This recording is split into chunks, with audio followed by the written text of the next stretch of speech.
So good afternoon, just barely afternoon. I'm Jonathan Fung from the Department of Physics. You can't? How about now? Is this better? Oh, good, thank you. So I'm Jonathan Fung from the Department of Physics and Astronomy, and on behalf of the organizing committee, it's my great pleasure to welcome you today to What Matters in Me and Why at UC Irvine. First, some housekeeping items. If you don't want to make a cameo appearance on the video, then move to the back of the room. Second, at the very end, we will be very grateful if you would hand in your questionnaires. We take all the feedback we get very seriously. And also please clean up, bring your lunch items out of the room so we leave it the way we found it. How many of you are attending this series for the first time? Okay, great. So for those of you who are, let me just say a few words. This speaker series is designed to give people at UCI a chance to hear from each other on a personal level. Every month, a faculty or staff member is asked to give a short, informal talk, followed by ample time for Q&A. And speakers are simply asked to answer the question, what matters to you and why, and just take that wherever it goes. Reflecting back on the now 7 years this series has been running, I can say that the answers to this question have been wonderfully varied. But the common thing they have is that they have been deeply personal, touching, moving, sometimes absolutely hilarious, sometimes extremely sad, eye-opening, insightful, and with remarkable regularity, inspiring. Together, these talks celebrate both the diversity of this community and also the commonalities that bind us together. And they provide a really interesting, rare, inside look at the people who make UCI the institution it is today. This is the last talk of the academic year, so as is our tradition, let me take a moment to acknowledge my colleagues on the organizing committee. This series, as you will have guessed, is quite unusual, and it's only as good as the commitment of the organizers to bringing fantastic speakers, encouraging them to give these slightly unusual talks. And this committee is absolutely fantastic. As you probably know, universities have lots of committees. This one is actually fun to serve on. So let me acknowledge my colleagues. So maybe they could stand as the name's called. So Kim Ayala, Kevin Bossenmeyer, Jared Selnicker, Rachel Corral, Jessica Guerrero, Joe Morales, Debbie Nielsen, Jane Page. John Stupar is in Mongolia talking to the Prime Minister apparently right now. But Ramin Talesh and Claire Yu. So please join me in thanking all these people. And let me also acknowledge the videographers who have been doing a fantastic job for many years. Kyle Good, Natalie Hadland, and Jenna Morehouse over there. Thank you very much. It's through their efforts. I know Natalie was taping the very first one of these in 2012. So it's through their efforts that we have about 50 videos online, which you can look at and really enjoy. So as mentioned above, one goal of this series is to hear from people who have had an impact on making UCI the institution it is today. The speaker today fulfills that criteria in spades with an enormous and lasting impact on UCI. Unfortunately, the honor of introducing him will not go to me, but will go to Jarrett. So I'll call him up in a few seconds. But before we do that, if you would, please just introduce yourself to your neighbor, and then after 60 seconds, Jared will stop you and introduce our speaker. Hi everyone, I'm Jared Selnicker. I'm a third year in the psychological science program here and a member of the planning committee, and it's my pleasure to introduce our speaker today. Dr. Daniel Stokols is a Chancellor's Professor Emeritus and a research professor in the Departments of Psychological Science and Urban Planning and Public Policy here at UCI. Both of these departments are housed within the School of Social Ecology, the school which Dr. Stokols helped create and served as the founding dean of from 1992 to 1998. He's widely known for his contributions to the fields of social ecology, environmental and ecological psychology, public health, and transdisciplinary team science. He has served as a consultant to the National Academies of Science, Engineering, and Medicine, the National Institutes of Health, the W.M. Keck and Robert Wood Johnson Foundations, and several community organizations. He has also authored and co-authored numerous journal articles, reports, book chapters, and entire books. His latest book, Social Ecology in the Digital Age, Solving Complex Problems in a Globalized World, was published in 2018 and has received a distinguished scholarly book award from the Society for Human Ecology. As Jonathan alluded, I could continue going through Dr. Stokols' many contributions and accomplishments, but we might not be able to hear from him at all if I continue to do so. So instead, please join me in welcoming Dr. Dan Stokols.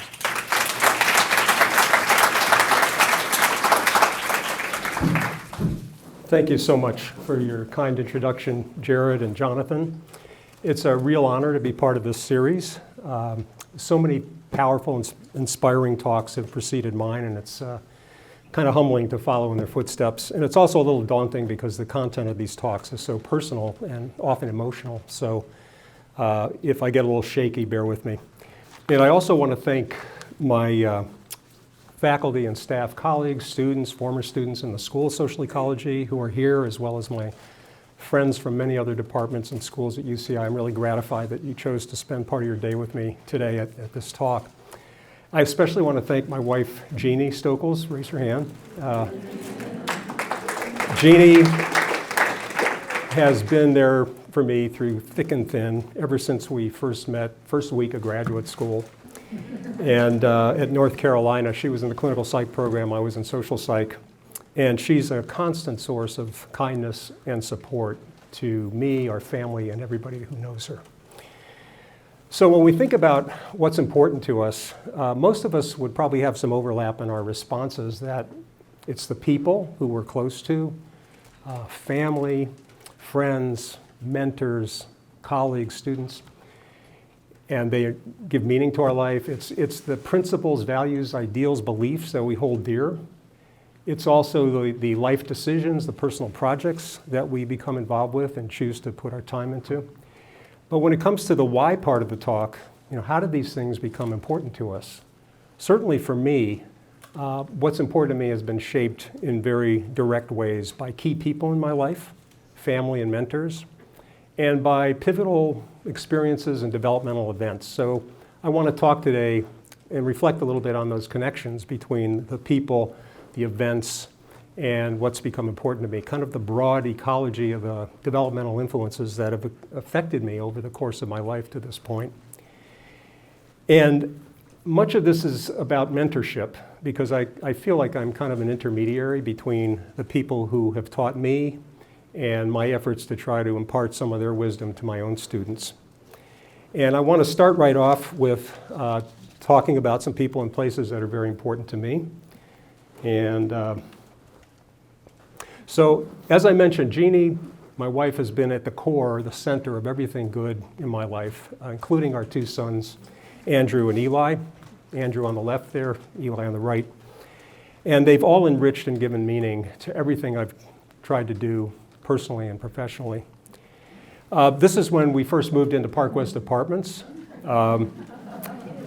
There was no University Hills back in the 70s, so all the assistant professors went straight over to Park West Apartments on Culver and Michelson. And interestingly, a historical tidbit, they were designed by Frank Gehry, the great architect. That was one of his first design projects out of graduate school. We raised our sons, Eli and Andrew, here in Irvine. They're a product of the Irvine schools, Rancho Middle School, University High School. And they used to talk about growing up in the bubble of a planned suburban community. And even so, they've managed to do some really interesting things in their lives, so we're very proud of them. Last year, we welcomed into our family our wonderful daughter-in-law, Elena Schneider, when she and our son Eli got married in North Carolina. And this was actually in the middle of Hurricane Florence, September 2018. And it's often said that rain is a good thing, a good omen for weddings, and I can tell you they had a lot of rain that week for sure. And I also want to shout out to my extended family, my aunts, uncles, cousins, nephews, nieces, great-nephews, great-nieces. When Jeannie and I had moved to Irvine about 5 years later, my brother and my mom moved from Florida to Irvine. And so we've had the benefit of this really nice extended family in Southern California. My mom passed away in 2008, my brother Mickey in 2016, but we've continued the tradition of getting together for family events. And so that's been a great support. I thank them for that. You know, being in this series is an opportunity to also thank UCI as an institution, which has been my academic and my professional home and family for the past 45, going on 46 years. And that's me. When I first was here for my job interview, I'm standing there on the beach in Laguna Beach. It was nice, they put me up in Laguna Beach. I'm waiting for Ray Catalano to pick me up for the interview. And I'm wondering, you know, how is it that I'm here? Because I had not applied for a job at UCI. And as seriously, and as I mentioned in the notes, the online notes for this talk, it was very improbable that I would be standing there because I had a job offer that my advisors were encouraging me to accept at a major university, big psych department. And I had about a week to do that. And I get this call from Ray Catalano on behalf of Arnold Binder, the founder of the program in social ecology, about coming out for a job interview. Apparently they had read some article I did on crowding and they thought I would be a fit for the program. So Jeannie and I decided, you know, we ought to come out and take a look at this. And my advisors were kind of rolling their eyes. Irvine, social ecology, what are you doing? And as it turned out, I came out, I got really hooked because there were so many pioneering, risk-taking faculty. It was very exciting. We were trying to develop an interdisciplinary, ecologically grounded program that was translational, taking science, applying it to societal problems. This is what the campus looked like in 1970. And my office was on the 6th floor of engineering, and later on the 4th floor of computer science over there. And this is what the campus looked like when I got here in 1970. You can see Aldrich Park was a little bit more grown out. But even so, when we go out and throw the football around and knock into those little trees that were staked up in the park, we'd knock them over. And you know, now Aldrich Park is you know, kind of a little forest. So it's been really interesting to see that evolution. The city of Irvine and UCI were essentially blank canvases in those days. They were aspirational. They wanted to do a lot of things, but they were undeveloped, they were untested. It felt kind of like a risky decision to come here. And yet the city and the UCI campus offered unparalleled opportunities to build a new university and to build the community surrounding it. So it was really pretty exciting. And this is what, you know, Irvine was incorporated in 1971. Everything was according to the long-range plan.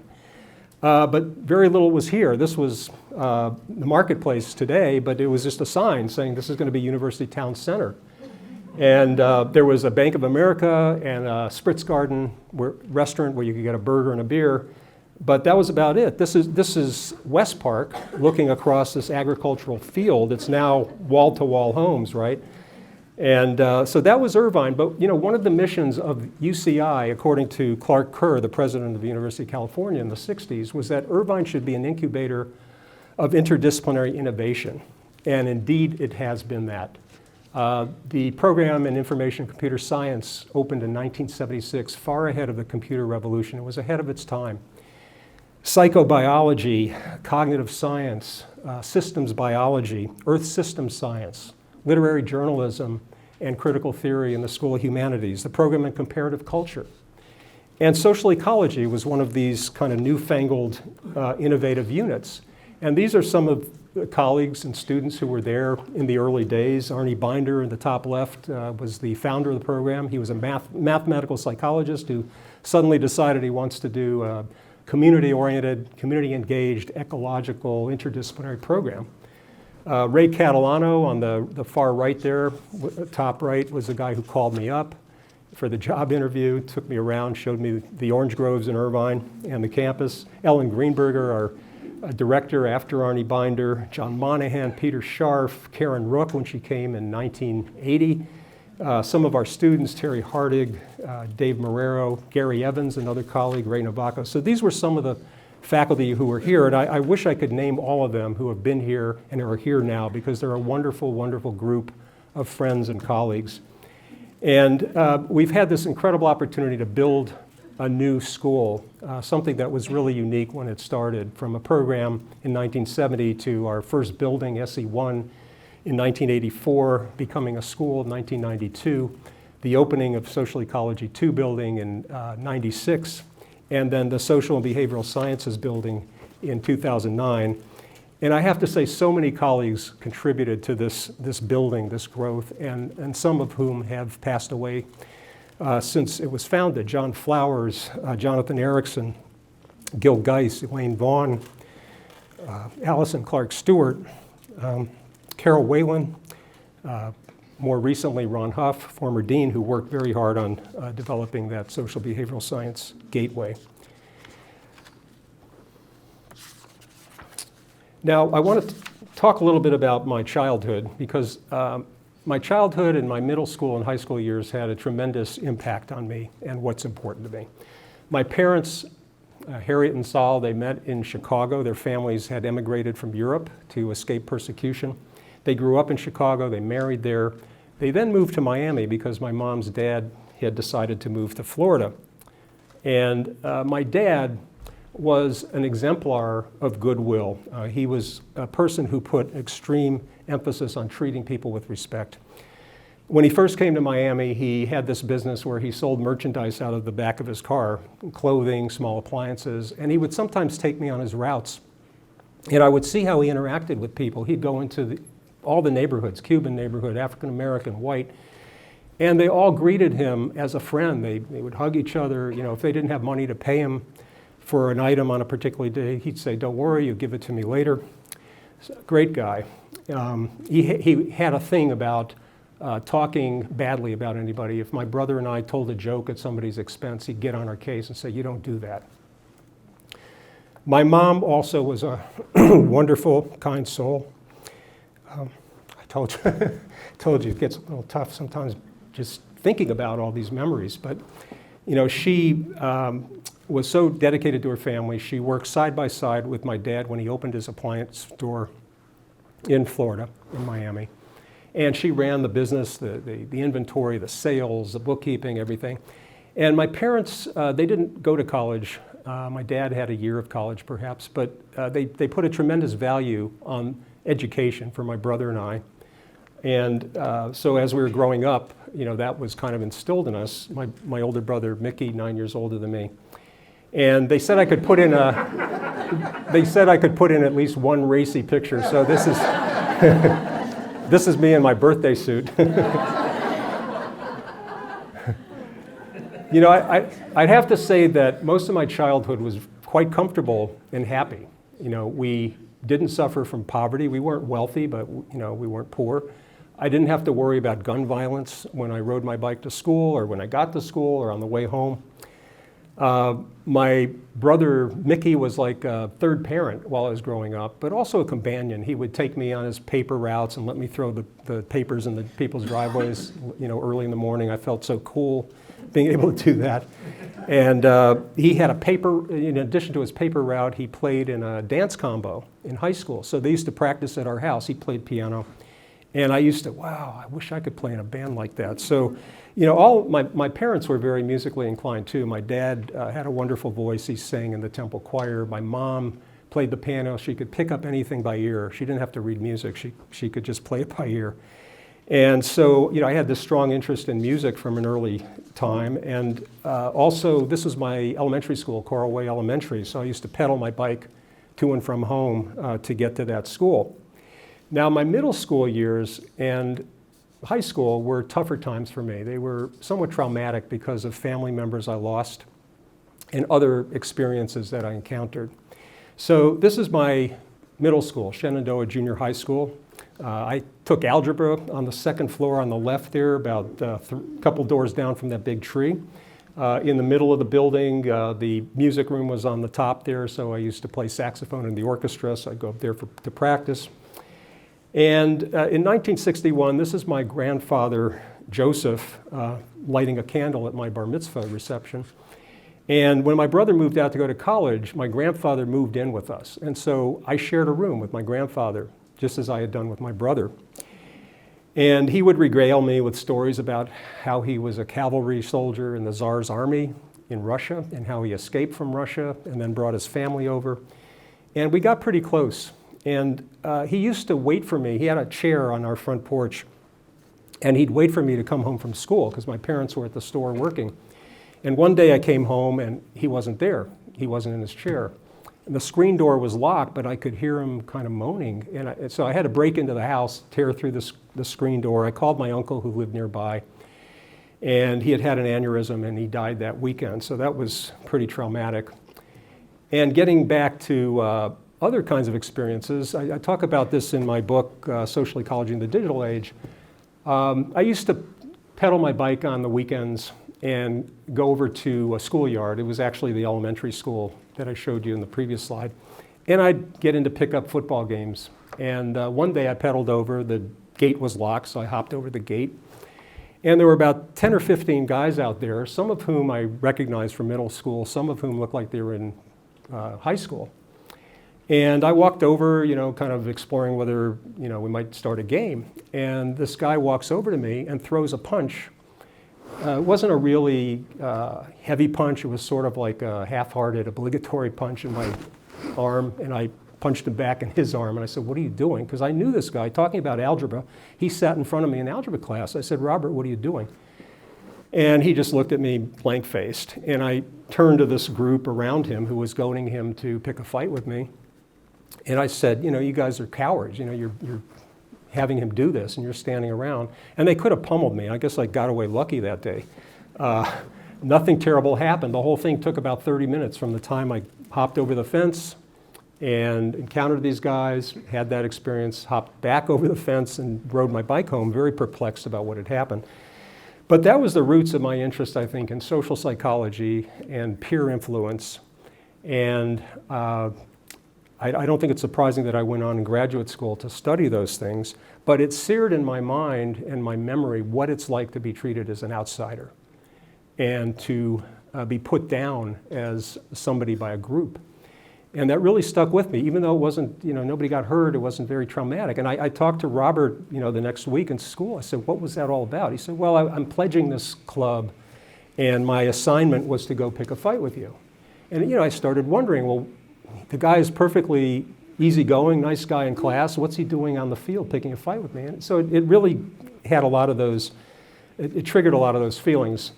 But certainly, many of my interests later on could be traced back to encountering sort of the rocky shoals of peer relationships in middle school. In about 9th grade, as I was about to transfer to high school, my dad decided to move his appliance store from South Miami to West Miami. And it was a little hard because I had to go into a new high school. Many of my friends were going to Coral Gables High. I wound up going to Palmetto High School. And in 10th grade, my dad got sick. And he had some surgeries, and he died the end of my junior year, which was really tough. And my mom, that's my high school that I moved to. It's kind of a brand new high school out in West Miami. And my mom, would get off work, she'd go to the hospital to be with him. They didn't have hospice care in those days, so he spent, his last months in the hospital. And it was really tough for my brother, my mom, me. But these experiences in middle and high school really left me with some lessons. One is that life is so fragile, you can't take it for granted. And you treat people with respect. You reach out to outsiders. You don't put them down, to people in vulnerable groups. And so those kind of things stuck with me. And I was fortunate in my senior year of high school, I applied for a high school program with Miami-Dade County where seniors would be placed in the laboratories of scientists around the city. And so this is an article, my high school newspaper did articles on graduating seniors, and this was me studying sea anemones. And I had been assigned to Professor Howard Lenhoff's laboratory. I don't know if any of you know Howard from UCI, but we later became close colleagues here at UCI. He joined the School of Biological Sciences. But he was a wonderful mentor. He was like a Renaissance person. He would play classical guitar in his lab, call me in, talk about music. His wife, Sylvia, and he reached out to me and would have me over to their home. They knew that it was a tough year for me with my dad passing away. And so I really got a strong interest in science from him, but also in what a person could be in terms of their multifaceted talents and interests. And I was faced with a decision where to go to college. Even though my dad had died, my mom encouraged me to apply to a couple places in Chicago because we had a lot of family in Chicago, Northwestern, University of Chicago. And I assumed I'd go to the University of Miami and work with Howard Lenhoff on biology. But I got a scholarship at the University of Miami, but then I got a scholarship at the University of Chicago for 4 years, and my mom said, this is a great university. You're going to develop in ways that you wouldn't develop if you stayed in Miami, so I want you to go there. And I was really a little bit flabbergasted because I just assumed, with my dad passing and my mom selling our house and moving into an apartment, she'd want me to, it would be much more convenient for her to stay, for me to stay in Miami. But it was, as I say in my book, a quintessential act of parental love that she encouraged me to go away to college.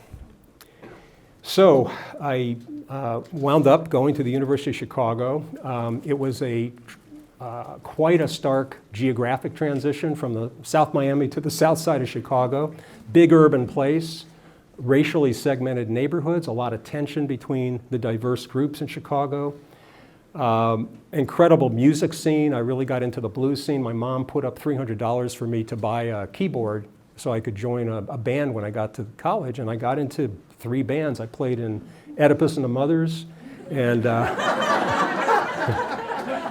and I played in the Meat Market and the Gross National Product. So, so I had a lot of fun with music in college. And they say that the University of Chicago is where fun goes to die. It's so serious and tense. And I'd go up to the University of Wisconsin and look at a real college campus with parties and all that stuff. In fact, Jeannie went to Wisconsin for college, although we didn't know each other then.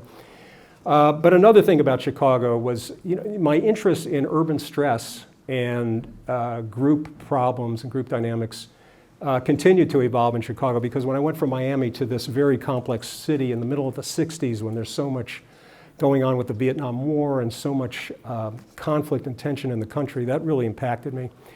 And I used to go down to the Loop for concerts and stuff. They had great music places in the Loop. And I'd come back to 55th Street or 61st Street near the university. And one night I got back about midnight, and this elderly African-American person came over to me and he said, son, you should not be here. You're going to get hurt. And I didn't have any street smarts for coming to the big city, but that kind of stuck with me too. How places are so different, how environments affect people's behavior and their well-being. And I think my interest in environmental psychology is somewhat rooted in these environmental transitions that I went through. University of Chicago had an incredible interdisciplinary general education curriculum.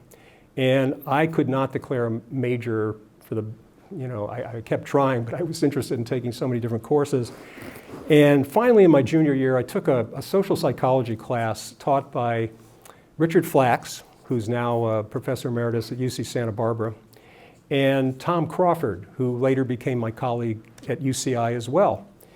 And they taught an incredibly interesting class where they looked at social psychology from the macro societal perspective and all the way to interpersonal influence in small groups. And I was fascinated by that, and I decided, I'm going to go try to study social psych in grad school. So I applied to some places, and I visited the University of North Carolina, which was a pretty good social psych program. They had started the Journal of Experimental Social Psych there. And I went through another major geographic transition. Now I was in this incredibly traditional southern town. The locals called Chapel Hill the southern part of heaven. And the oldest state university in the country, genteel southern architecture. Jeannie and I met, that's outside our apartment. We met in 1969, got married in 71. And this is the house I lived in when I first got to Chapel Hill, 118 Millette Street. And my landlady used to say, what are you locking your car and locking your room? You don't have to do that. And it was like a holdover from being in Chicago. I was trying to get used to, okay, what's it like to be in Chapel Hill? And people would drive up. I'd be carrying groceries. They'd drive up and say, hey, do you need a lift? And I'd say, what are they after? And so it took me a while to kind of, calm down and sort of get into a new locale. This is the psychology building at the University of North Carolina, Davie Hall. And when we think about it today, we kind of kick ourselves that we went to so few UNC basketball games because we were like grad student nerds working on our dissertations and all of that. I didn't do music in grad school. I just, we got through in 4 years, which was great, but there are a lot of other things we might have done, extracurricularly. But we had a good graduate experience. And this is us when we went back in November, Thanksgiving 2017 to meet Elena's family in Winston-Salem. We drove to Chapel Hill and kind of took Elena, Eli, and Andrew to our old haunts and walked them through the psych building and showed them the classroom where we met and all that good stuff. So that was kind of fun. Mentorship. This was my dissertation advisor, John Thibault. He was a student of Kurt Lewin, who had founded the Laboratory for Group Dynamics at MIT, often regarded as the founder of American social psychology. And Thibault was really well-esteemed, widely known social psychologist, wrote the book Social Psychology of Groups with Hal Kelly at UCLA. But I had some concerns as a student in social psychology. I still kind of hankered for that broader macro-societal sociological perspective that I had gotten at Chicago. So I petitioned to take minors in sociology and city planning. And my advisors kind of humored me and said, okay, instead of taking your electives in psychology outside of social, you can take them in these other schools. So I took a course on urban activity systems with Stuart Chapin in the planning department, Sid Cohn, a urban design studio. I took a course with Amos Hawley on human ecology. He had gotten his PhD at the University of Chicago in the 30s with the Chicago School of Human Ecology. And so that was a great experience, learning human ecology from him.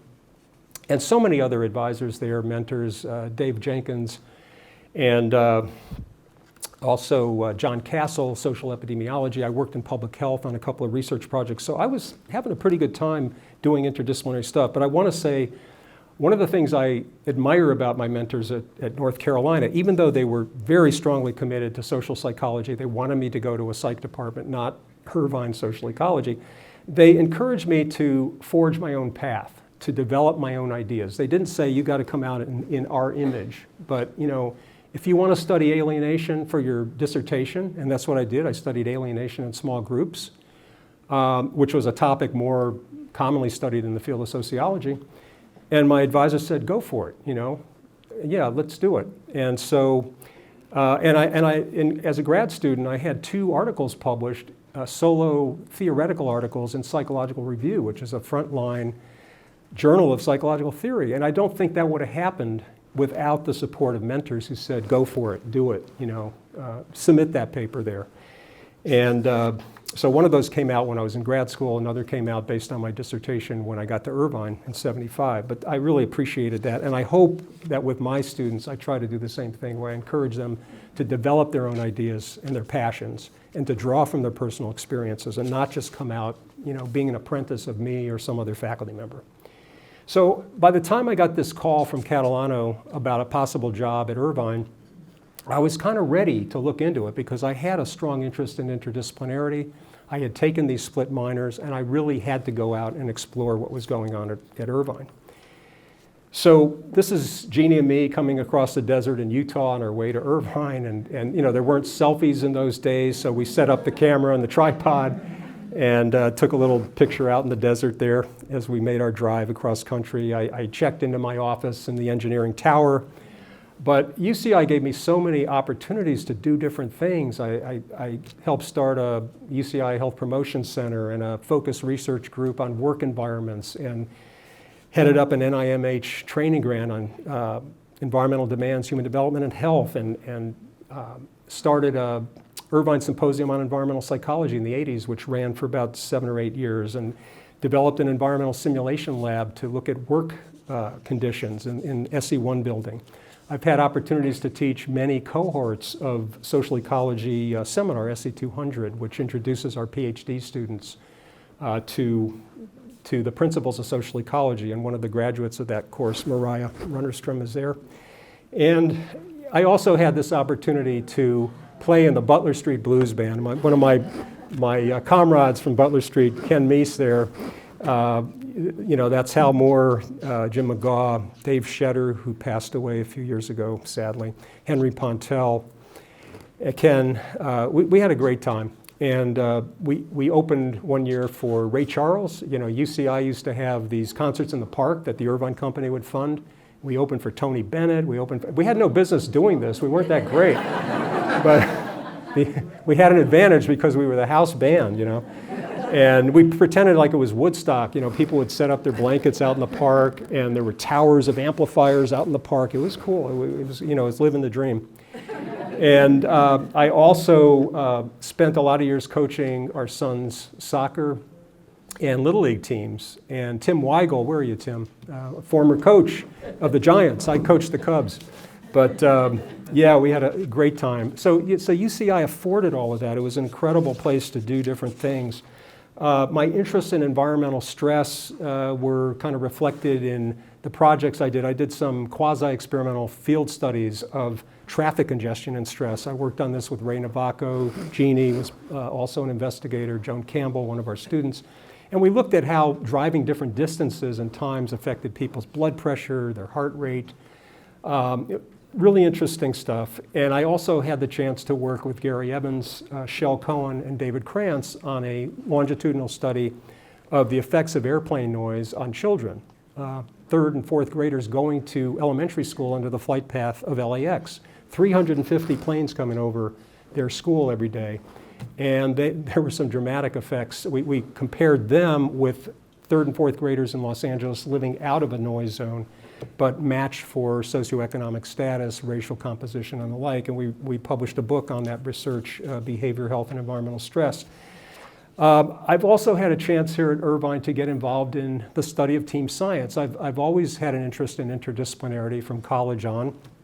And when I was director and dean of social ecology, it struck me that even though we had a school with interdisciplinary rhetoric, a lot of times it didn't work so well. People would withdraw to their silos. They wouldn't work so much across departments and disciplines. So I got interested in studying that, actually, not so much as a cheerleader for interdisciplinarity, but rather to understand where does it work well and where does it not work well. So, you know, some people are really suited for working in teams in an interdisciplinary way. Some people aren't. And I tell my students that. You know, there's no one size fits all. So we got involved in studying the science of team science. You know, what are the circumstances that influence the effectiveness of cross-disciplinary collaboration in science teams? And science teams are very different from other types of non-academic teams. So, you know, I joined the TTURC. I was a co-investigator on the NIH Transdisciplinary Tobacco Use Research Center here at Irvine between 1999 and 2004. We published later a special issue on the science of team science. I've been involved for a number of years with the Institute for Clinical and Translational Science. I'm currently working with colleagues Gary and Judy Olson and Maritza Salazar on the Irvine Team Science Acceleration Lab. I've had a chance to co-author an NAS report on team science, to work with the NAS Keck Foundation Initiative, and to help plan what's now become an international series of annual conferences on the science of team science. And when I think about how these different fields I've been in relate to my values and what's important to me, one of the things about interdisciplinary research and team collaboration is you have to have a self-critical perspective on your own biases. You can't get hung up on your field, your position being the best. You have to be open to other perspectives. You have to be inclusive. And I think that's something I've always enjoyed about, you know, working in teams and across disciplines. And that's a value that, you know, has been very important to me. I've tried to urge my students to develop a kind of transdisciplinary way of viewing the world and to challenge their own biases and to be self-critical. At UCI, I've had tremendous, as I said, opportunities to teach so many wonderful students.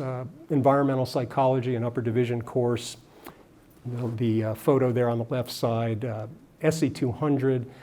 I write about some of the principles in this book that Jared mentioned in terms of, you know, what does it mean to have an ecological perspective, to view phenomena, whether it's racial violence and tension, or it's juvenile delinquency, or it's climate change, or it's inequality, what have you. How to view phenomena contextually at multiple scales of analysis, from local to global.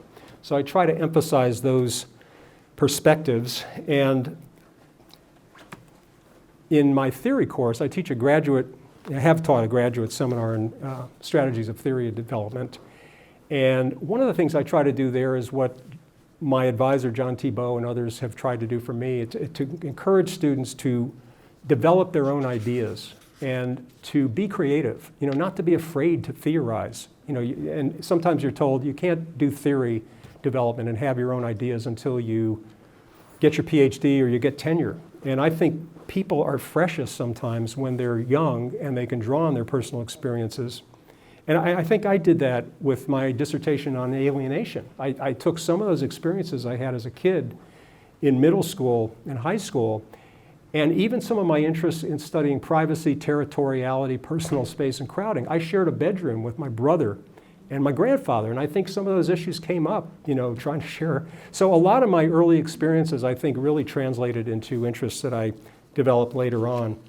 And I'll conclude with this little schematic that I use in my theory course. I think Mariah will recognize this. But what it's saying here is that there's several continua there, almost binary opposites, disciplinary orthodoxies, where sometimes you go into a discipline and you're told you only do qualitative research methods, or you only do quantitative lab methods.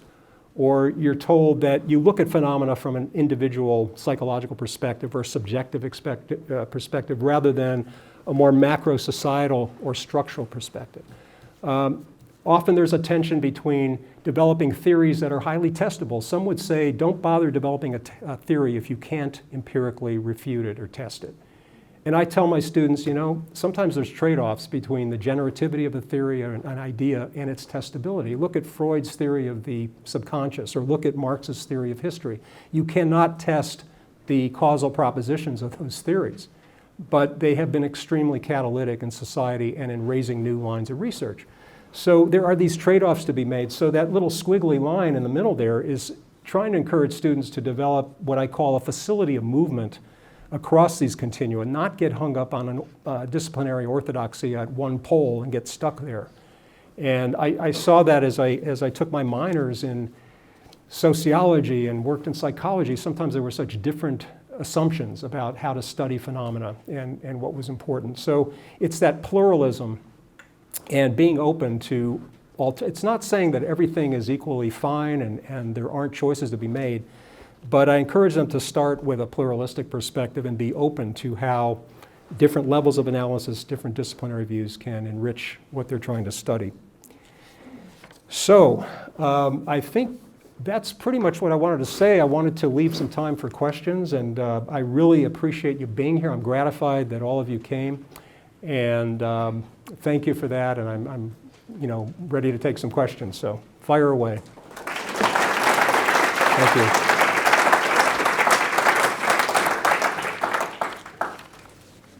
So if anyone wants to ask any questions, just raise your hand and we'll find you a mic.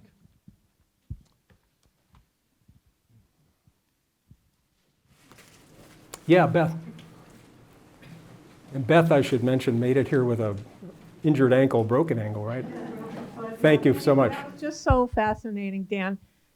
At being your colleague all these years, one thing I have thought really mattered to you that you didn't talk about at all is your interest in politics and the political things.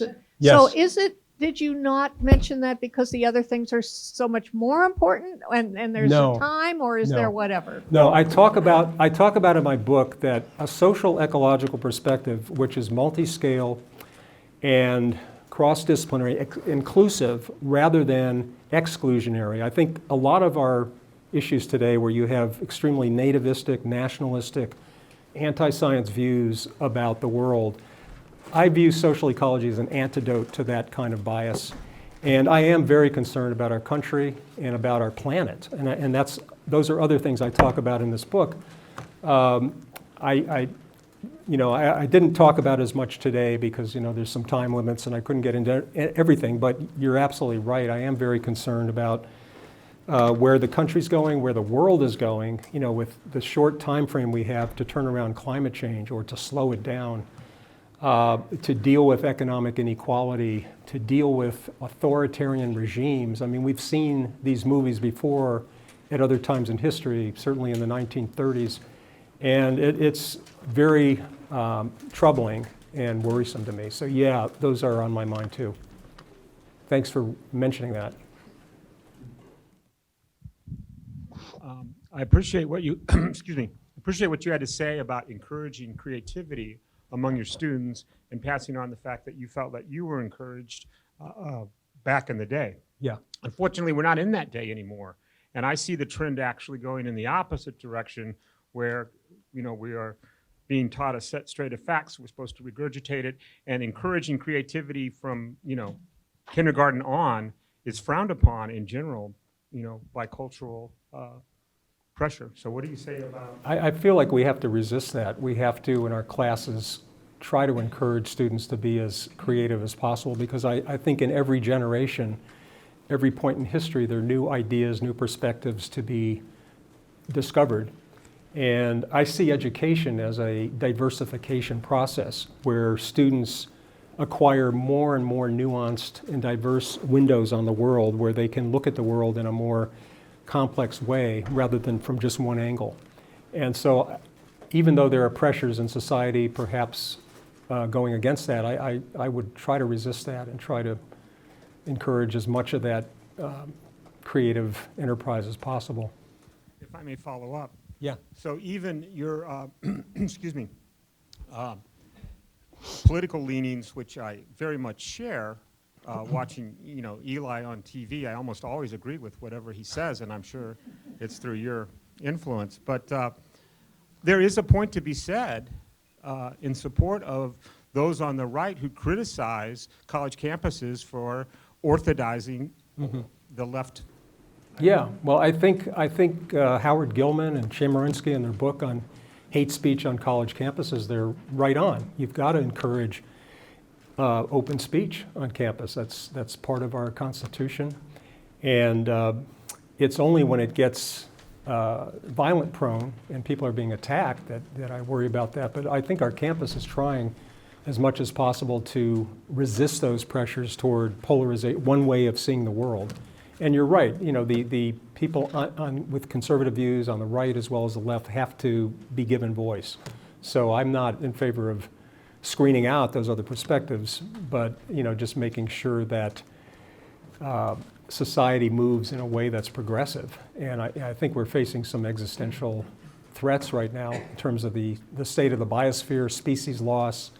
When I think about diversity as a value and inclusiveness, I see it not as a point of political debate or ideology. I see it as an evidence-based truth. If you look at the individual level in terms of people's adaptive capacities as individuals, you look at a species in terms of the diversity of its gene pool and the capacity to survive and thrive, or you look at a whole ecosystem. We have folks on the campus who look at, Matt Bracken, who looks at aquatic or marine ecosystems, and you take one anchor species out of that ecosystem and the whole thing can fall apart because the diversity lends that resilience to the system. So I see those things as really principles that are based in empirical research rather than just ideology and political debate. Yeah, Deborah. What can we look forward to from the mind of Dan Stokols? Oh man, that's a big question. Just as I try to encourage my students to be creative, I hope I can continue to be creative and come up with new ideas because I want to practice what I preach. And I felt that when I was working on my book, it was a great opportunity to explore new ideas and integrate them in some new ways. And this work we're doing now on the ecosystem approach to team science at UCI, trying to build institutional supports for cross-disciplinary collaboration. That's a focus for me now. But that's a great question. I mean, I think I think about that a lot. Like, what would my next kind of focus be? And so it's worth thinking about, but I don't have a simple answer. There never is one. Thank you for raising that. Thanks, Dan, for that great insight into your personal life and what motivates you. It's very interesting. Oh, thanks. I was really taken by your description of your experience living in the same room with your grandfather Yeah. for a couple of years. And, thinking that probably that's a less common opportunity kids have these days because we have old folks' homes Yeah. and places where. Yeah. But I was just wondering if you could share what kind of insight you think that gave you, glimpses into his own experiences that you might otherwise not have gotten, and so on from having that experience. Yeah. We got very close because I had a chance to talk to him at length about his experiences, his values, what's important to him. He was pretty religious, kind of an Orthodox, observant Jewish person who, you know, if I turned the lights on the Sabbath or I tore toilet paper, he'd kind of get upset because that was going against those norms. And he was very concerned about the assimilation across, you know, the Jewish people in terms of intermarriage and all that. And I don't share those kind of beliefs, but I was exposed to someone who had come out of, you know, a very different time and had these incredible experiences, you know, in Russia where he emigrated from. So it was kind of eye-opening to me, you know, to learn from him what he was about, he's somebody with very strong principles, very strong beliefs, a little bit dogmatic in terms of what he believed.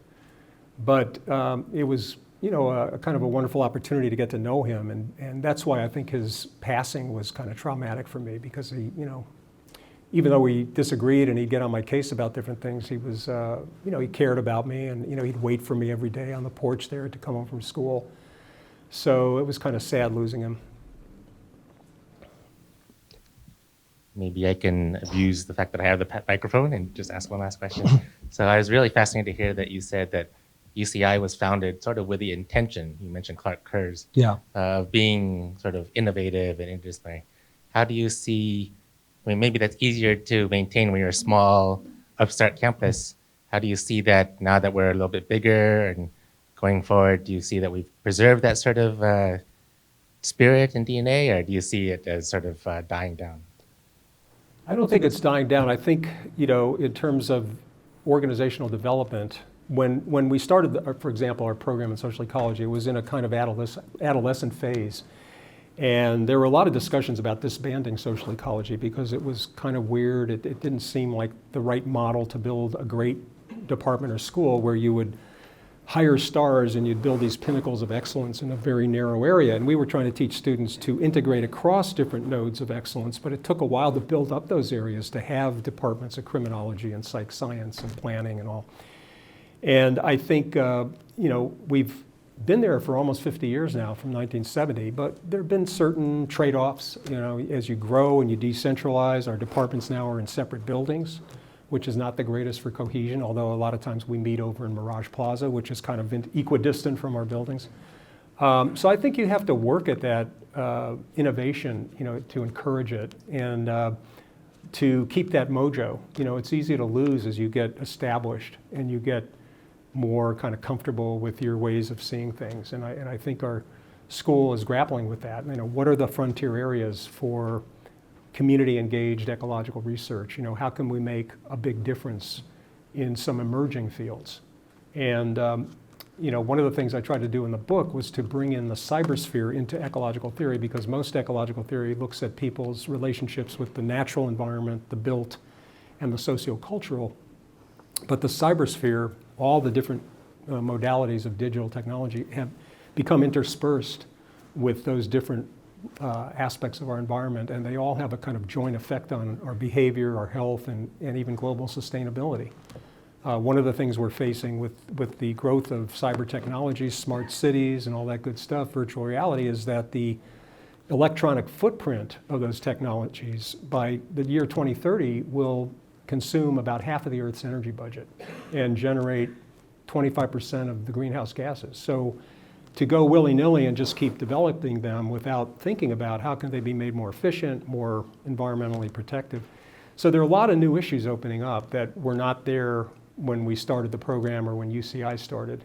And I'm sure that across the campus, you know, there's that same spirit of innovation, you know, developing a new neuroscience thrust on the campus and neuroscience PhD and you know, the kind of work our Earth System Science group has done in terms of paving the way for understanding and trying to manage climate change.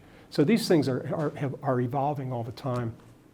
And I don't see a lack of commitment to innovation. But I do think sometimes when organizations stick around long enough and they get a little complacent, you have to really work at keeping that innovative spark going, or at least keep the cohesiveness of the units and the sort of shared vision and mission.